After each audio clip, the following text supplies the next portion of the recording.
لیکن بعض اوقات محبت ایسے کام کرا لیتی ہے جو انسان کسی اور جذبے کی بنا پر نہیں کر سکتا۔ وہ جانتی تھی کہ شیران ایرابتی سے متاثر تھا، وہ اس سے شادی کرنے پر آمادہ ہو گیا تھا۔ وہ یہ بھی جانتی تھی کہ شیران کو علم ہو چکا ہوگا کہ رانی ایرابتی ایڈا ڈمپل کے ہاتھوں قتل ہوئی ہے، چنانچہ اس وقت شیران اس کو اپنا بدترین دشمن سمجھ رہا ہوگا، اور اس وقت ایڈا ڈمپل اسے اپنی ذاتی کوششوں سے حاصل نہیں کر سکتی تھی۔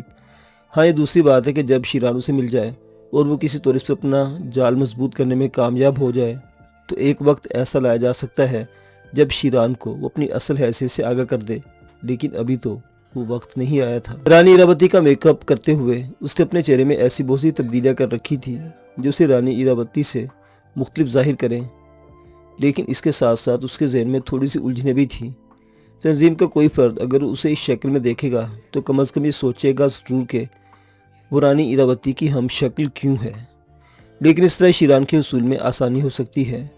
بہرطور اپنی اس کوشش میں وہ غیر مطمئن نہیں تھی۔ زندگی میں اتنا ہنگامہ تو ہونا ہی چاہیے کہ انسان کو اس کا دلی احساس ہوتا رہے۔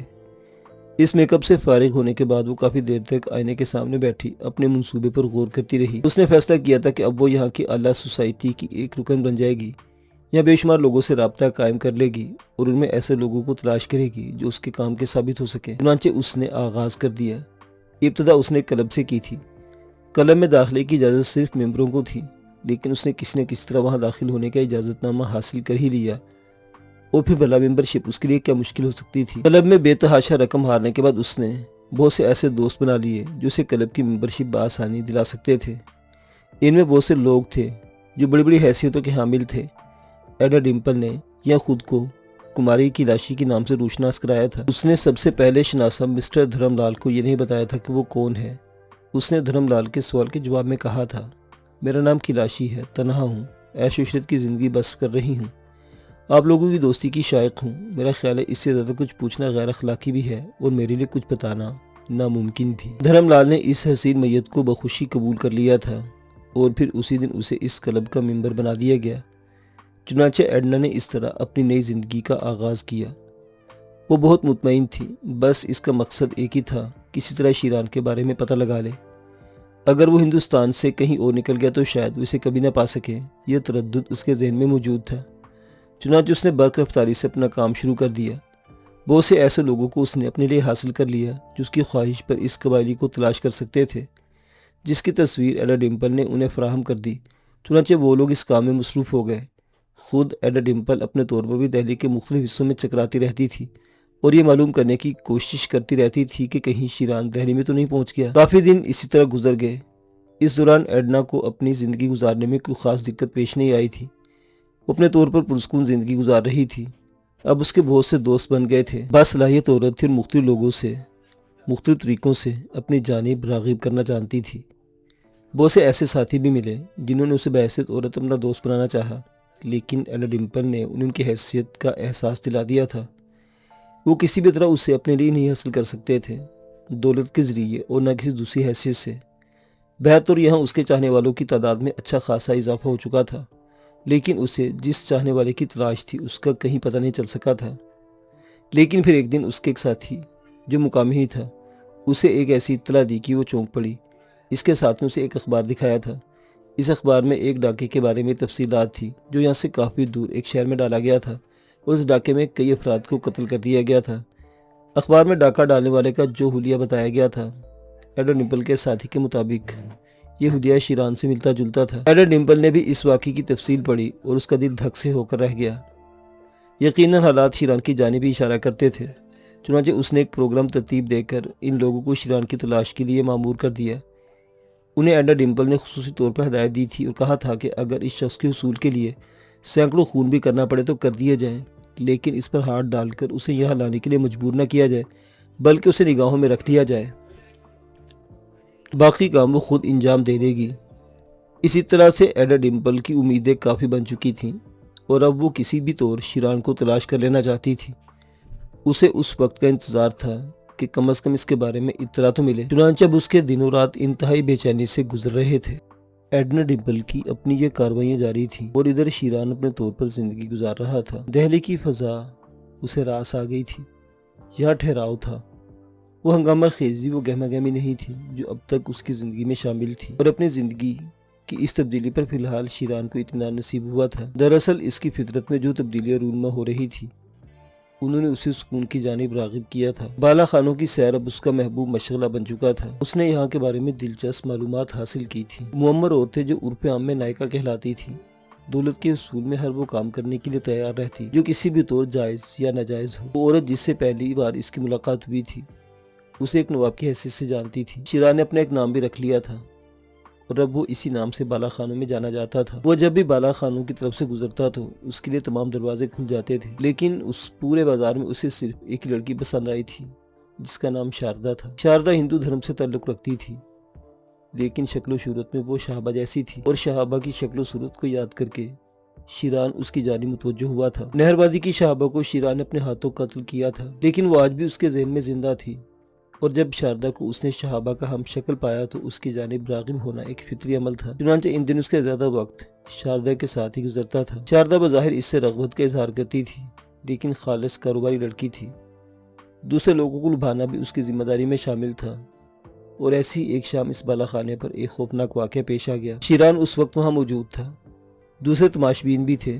شاردا رقص کر رہی تھی، لیکن اس کی زیادہ تر توجہ شیرانی کی جانب مبذول رہتی تھی۔ زیادہ دیر اسے رقص کرتے ہوئے نہیں گزری تھی کہ وہاں ایک اور شخص داخل ہوا۔ عمدہ قسم کے لباس میں ملبوس تھا، لیکن چہرے پر ایک خشونت تھی اور ایک ایسا خاص تاثر تھا جس سے دوسرے لوگ متاثر ہوئے بغیر نہ رہ سکے۔ شیران نے اسے دیکھا اور ایک لمحے کے لیے وہ سانپ کی طرح بل کھا کر رہ گیا۔ اس کی یادداشت خراب نہیں تھی۔ یہ شخص رزاق خان تھا، نعمان خان کا بھائی۔ اسے یہاں دیکھ کر شیران کو اتنی حیرت ہوئی تھی کہ چند لمحات وہ خاموشی سے ٹکٹکی باندھے اسے دیکھتا رہ گیا۔ رزاق خان جو نعمان خان کے اشارے پر اپنے لیے امرات حاصل کر چکا تھا کہ وہ بالا خانوں کی سیر کرے، ان سب چیزوں کا رسیا تھا۔ اسے اندر داخل ہونے کے بعد عام تماشبینوں کو نہیں دیکھا تھا، بلکہ اس کی نگاہ شاردا کے رقص پر تھی، اور اسے لڑکی بہت پسند آئی تھی۔ چنانچہ وہ ایک جگہ کاؤ تکے سے ٹیک لگا کر بیٹھ گیا۔ اسے اپنے سامنے نوٹوں کی چند گڈیاں نکال کر رکھ لیں اور شاردا کو اپنے جانب متوجہ کیا، لیکن شاردا کو شیران کی عادت معلوم تھی۔ جب شیران اس محفل میں شریک ہوتا تھا تو شاردا کو اجازت نہیں تھی کہ وہ دوسرے لوگوں کے سامنے بیٹھ کر گائے۔ ہاں، تماشبینوں کی حد تک شیران کو اعتراض نہیں تھا، کیونکہ اس کی درخواست گلبدن بھائی نے خود کی تھی جو شاردا کی ماں تھی۔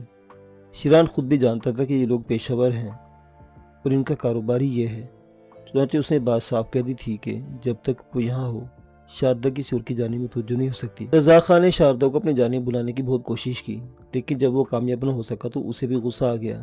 قبائلی تھا اور غصے کو برداشت کرنا اس کے بس سے باہر تھا۔ چنانچہ اپنی جگہ سے اٹھ کر کھڑا ہو گیا، سامنے رکھی ہوئی گڈیوں کو اس نے ٹھوکر مار دی، اور پھر وہ چند قدم آگے بڑھ کر شاردا کے نزدیک پہنچ گیا۔ اس نے شاردا کا بازو پکڑ لیا تھا۔ بیوقوف لڑکی، میں نے اس سے پہلے بھی بہت سے بالا خانوں کی سیر کی ہے، لیکن یہ لگتا ہے جیسے تم یہاں کے آداب سے واقف نہیں ہو۔ رزاق خان کی آواز پر سازندوں کے ساز رک گئے اور شاردا ٹھٹک کر کھڑی ہو گئی۔ میں بڑے بڑے سرکشوں کا غرور توڑنا جانتا ہوں۔ تم نے جو کچھ کیا ہے اس سے تم نے اپنی تقدیر پر مہر لگا لی ہے۔ اب اس بالا خانے پر اس وقت تک کوئی نہیں آئے گا جب تک کہ میں نہ چاہوں۔ اسے تم سب لوگ یہاں سے نکل جاؤ، رزاق خان نے غرائی آواز میں سب کو دیکھتے ہوئے کہا، اور اب شیران کے لیے برداشت کرنا ممکن نہیں تھا۔ وہ آگے بڑھا اور آہستہ آہستہ اس کے سامنے پہنچ گیا۔ بادشاہ خان کے گیدڑ، کیا تیری موت میرے ہاتھوں ہی لکھی ہے؟ شیران نے اسے براہ راست مخاطب کرتے ہوئے کہا۔ اپنے تایا کا نام سن کر رزاق خان بری طرح چونکا تھا۔ اس نے شیران کو دیکھا اور فوراً پہچان لیا۔ ہاں، وہ شیرانی تھا، اس کی بہنوں کا قاتل، اور جسے تلاش کرنا نعمان خان نے اپنی زندگی کا نصب العین بنا لیا تھا۔ دوسرے لمحے اس نے شاردا کا بازو چھوڑ دیا اور سانپ کی سی پھرتی سے پلٹ پڑا۔ اوہ شیران خان، پہچان لیا تو نے مجھے؟ کیا بادشاہ خان بھی دہلی میں ہی موجود ہے کہ اس کی موت اسے یہاں لے آئی ہے؟ اس کی موت تو اسے یہاں نہیں لائی شیران خان، لیکن تیری بدقسمتی ہے کہ تیری زندگی کی کہانی اس کوٹھے پر ختم ہونے والی ہے۔ واہ، کیا موت ہوگی شیران سلامن کی۔ رزاق خان نے اپنے لباس سے پستول نکال لیا، لیکن شیران اس کے لیے پہلے سے تیار تھا۔ اس سے قبل کہ رزاق خان کا ہاتھ باہر آتا اور پستول سیدھا ہوتا، شیران کا ہاتھ اس کے پستول پر پڑا اور پستول اس کے ہاتھ سے جا گرا۔ شیران نے ایک ٹھوکر مار کر اسے دور پھینک دیا۔ اس کے ہونٹوں پر بڑی خوفناک مسکراہٹ تھی۔ تماشبینوں نے نظارہ دیکھا تو انہوں نے یہاں سے بھاگ جانے میں آفت سمجھی۔ گلبدن اور شاردا ایک کونے میں سمٹ گئی تھی۔ پھر گلبدن کی گھٹی گھٹی آواز ابھری، ارے یہ کیا شروع کر دیا تم لوگوں نے؟ ہم لوگ ناچ گا کر تمہارا دل بہلاتے ہیں، یہ ہنگامہ یہاں نہ کرو خدا کے لیے۔ اس نے ہمت کر کے ان دونوں کو درمیان آنے کی کوشش کی، لیکن رزاق خان نے اس کو بالوں سے پکڑ کے زوردار جھٹکا دیا اور گلبدن بائی ایک زوردار چیخ کے ساتھ دیوار سے جا ٹکرائی۔ اس کی پیشانی کی کھال پھٹ گئی تھی۔ شاردا اپنی جگہ سہمی ہوئی پستول کو دیکھ رہی تھی جو اس سے تھوڑے ہی فاصلے پر پڑا ہوا تھا۔ رزاق خان نے وحشیانہ طور پر شیران پر حملہ کر دیا، لیکن ایک انتہائی طاقتور اور توانا جوان ہونے کے باوجود وہ شیران کا مد مقابل نہیں تھا۔ شیران نے اپنے بازوں پر اس کا حملہ روکا اور اسے پیچھے دھکیل دیا۔ رزاق خان الٹی کلابازی کھا کر پھر سیدھا کھڑا ہو گیا۔ نعمان خان نے بلا شبہ اپنے بھائیوں کو اتنے عیش و عشرت میں رکھا تھا کہ وہ جسمانی طور پر بالکل فٹ تھے، لیکن لڑائی بھڑائی کا زیادہ تجربہ انہیں نہیں تھا، یا اگر ہوگا بھی تو کم از کم شیران جیسے آدمی کے سامنے وہ لڑائی لڑنے میں کوئی حیثیت نہیں رکھتے تھے۔ چنانچہ رزاق خان ایک بار پھر شیران پر حملہ ہوا۔ شیران نے ایک لمحے میں کوئی فیصلہ کر لیا تھا۔ دوسرے لمحے اس نے رزاق خان کو ہاتھوں پر روکا اور پھر اس کا زوردار گھونسا رزاق خان کے داہنے گال پر پڑا۔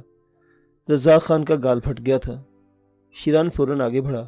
اس نے رزاق خان کو گریبان سے پکڑ کر اٹھایا اور پھر زمین سے کافی بلند کر کے نیچے دے مارا۔ اس بار رزاق خان کی ریڑھ کی ہڈی میں چوٹ لگی تھی۔ وہ کوشش کے باوجود سیدھا نہ ہو سکا۔ شیران کی ٹھوکر اس کی پسلی پر پڑی اور غالباً اس کی پسلی ٹوٹ گئی کیونکہ رزاق خان بری طرح تڑپنے لگا تھا۔ پھر شیران کی دوسری ٹھوکر اس کی پنڈلی کی ہڈی پر پڑی اور تڑاک کی زوردار آواز سنائی دی۔ رزاق خان کے ہوش و حواس جواب دیتے جا رہے تھے۔ وہ در حقیقت شیران خان کے سامنے کچھ نہیں تھا۔ شیران نے مار مار کر اس کو ادموا کر دیا۔ البتہ وہ رزاق خان کو قتل کرنا نہیں چاہتا تھا۔ رزاق خان تو چند ہی لمحات بعد بے ہوش ہو گیا تھا، لیکن شیران نے اس کا حلیہ اس طرح بگاڑ دیا کہ رزاق خان کی شکل تک نہ پہچانی جا سکے۔ گلبدن بائی چیخ رہی تھی، شاردا اپنی جگہ کھڑی تھر تھر کانپ رہی تھی، لیکن شیران دیوانوں کی طرح رزاق خان کو کوٹ رہا تھا۔ اور پھر جب رزاق خان کی شکل و صورت ناقابل شناخت ہو گئی تو اس نے اسے چھوڑ دیا۔ پھر وہ گلبدن بائی کی طرف رخ کر کے بولا، گلبدن بائی، پولیس کو ٹیلی فون کرو۔ اس آدمی کا نام رزاق خان ہے اور یہ کسی نعمان خان کا بھائی ہے۔ تم پولیس کو اس بارے میں اطلاع دے دو۔ اس کے لباس کی تلاشی بھی لے لینا، ممکن اس کے لباس میں کوئی ایسی چیز نکل آئے جو اس کے گھر کی شناخت کر دے۔ ٹھہرو، یہ کام میں ہی کر لوں۔ شیران نے کہا، پھر جھک کر رزاق خان کی تلاشی لینے لگا، لیکن اس کے لباس میں سے کوئی ایسی چیز نہ مل سکی جس سے اس کے گھر وغیرہ کا مکمل پتہ چل سکتا۔ تب شیران سیدھا ہو گیا۔ گلبدن بائی، یہ میرا بہت پرانا دشمن تھا۔ جلد از جلد پولیس کو اطلاع دو، اور اگر تم سے معلومات حاصل کی جائیں تو تم پولیس کو بیان دے سکتی ہو کہ شیران خان نے اس آدمی کا یہ حشر کیا ہے۔ یہ اطلاع ضرور دینا پولیس کو، گلبدن بائی۔ لیکن نواب صاحب، آپ تو بس نواب صاحب، ختم ہو گئے۔ جو کچھ میں نے تم سے کہا ہے وہی کرو۔ اور ہاں، آج کا تمہارا نقصان۔ شیران نے جیب سے نوٹوں کے گڈی نکال کر گلبدن بائی کی جانب اچھال دی۔ پھر وہ شاردا کی طرف مخاطب ہو کر بولا، لڑکی، تو ایک ایسی لڑکی کی ہم شکل ہے جس کے ساتھ میں بہت وقت گزار چکا ہوں۔ وہ وقت میری معصومیت کا وقت تھا۔ میں اس لیے تیرے پاس آتا تھا، لیکن میں بیوقوف نہیں ہوں۔ ممکن ہے آئندہ میں تم سے ملاقات کے لیے نہ سکوں، اس لیے میری طرف سے کوئی اچھا سا تحفہ خرید لینا۔ شیران نے ایک اور گڈی جیب سے نکال کر شاردا کی طرف اچھال دی۔ اس دوران نیچے ہنگامہ ہو گیا تھا۔ بھاگنے والے تماش بینوں نے بالا خانے پر جھگڑے کی اطلاع دے دی تھی۔ لوگ جمع ہو رہے تھے۔ شیران نے رزاق خان کا پستول ہاتھ میں اٹھایا اور اسے لیے وہ باہر نکل آیا۔ مجمع اسے دیکھتے ہی کائی کی طرح چھٹ گیا۔ شیران خان پستول ہاتھ میں لے آگے بڑھتا رہا اور تھوڑی دیر کے بعد وہ ایک ایسی جگہ پہنچ گیا جہاں اسے سواری مل سکتی تھی۔ مجمع میں سے کسی نے اس کا راستہ روکنے کی کوشش نہیں کی تھی۔ اس کا حلیہ اور شکل و صورت ایسی ہی تھی کہ لوگ اس کے راستے میں آنا پسند نہیں کرتے تھے۔ چنانچہ وہ گاڑی میں بیٹھ کر چل پڑا، لیکن اس بات سے بے خبر تھا کہ اس مجمع میں سے نکل کر ایک شخص اس کی جانب چل پڑا ہے، اور جیسے ہی شیران نے سفر شروع کیا وہ خود بھی گاڑی میں بیٹھ کر اس کے پیچھے چل پڑا۔ چھریرے بدن کا ایک نوجوان آدمی تھا جس کی آنکھیں بے حد تیز اور چمکیلی تھیں۔ مقامی تھا، لیکن چہرے سے کافی تیز اور خطرناک معلوم ہوتا تھا، خاص طور سے تھوڑی کا وہ زخم جس سے اس کی تھوڑی دو حصوں میں بٹ گئی تھی۔ یہ شخص شیران کے پیچھے لگا ہوا اس کی رہائش گاہ تک پہنچا اور اس نے شیران کی رہائش گاہ اچھی طرح دیکھ لی تھی۔ پھر جب شیران اپنی سواری چھوڑ کر اپنی رہائش گاہ میں داخل ہو گیا تو وہ اپنی کار کھڑی کر کے نیچے اتر آیا تھا۔ کافی دیر تک وہ شیران کے اس مکان کے سامنے ٹہلتا رہا، اور جب اسے اندازہ ہو گیا کہ اب شیران خان باہر نہیں نکلے گا تو پھر وہ برابر کے مکان کے ایک دروازے پر دستک دینے لگا۔ مکان کے دروازے سے ایک شخص باہر نکلا۔ مجھے مسٹر فرقان سے ملنا ہے، اس شخص نے کہا۔ مسٹر فرقان؟ میں کسی مسٹر فرقان کو نہیں جانتا، یہاں کوئی مسٹر فرقان نہیں رہتے۔ او، شاید مکان نمبر کا دھوکہ ہوا ہے۔ یہ برابر کون صاحب رہتے؟ اس نے سوال کیا۔ میں نہیں جانتا، ایک آدمی ہے، ایک سرخ سفید آدمی، کسی سے بات نہیں کرتا، یہ خاموشی سے گھر میں آتا ہے اور چلا جاتا ہے۔ ابھی تھوڑے دن قبل اس نے یہ مکان خریدا ہے۔ نام معلوم ہے آپ کو اس کا؟ نہیں، میں نہیں جانتا، اس شخص نے جواب دیا۔ معافی چاہتا ہوں کہ آپ کو زحمت دی، شاید فرقان کہیں اور رہتا ہو، اس شخص نے کہا اور پلٹ کر واپس چل پڑا۔ اس نے یہ اندازہ لگانے کے لیے سوالات کیے تھے، ممکن ہے یہ شخص یہاں نہ رہتا ہو اور عارضی طور پر ہی آیا ہو، لیکن کسی فرضی فرقان کے بارے میں معلومات حاصل کرنے سے اسے پتہ چل گیا تھا کہ وہ شخص یہیں رہتا ہے جس کی کماری کی لاشی کو تلاش ہے۔ یہ ان لوگوں میں سے ایک تھا جسے ایڈا ڈمپل نے شیران کی تصویر دکھا کر اس کی تلاش پر مامور کیا تھا۔ گویا اب ایڈنا ڈمپل کو شیران کا سراغ مل گیا تھا۔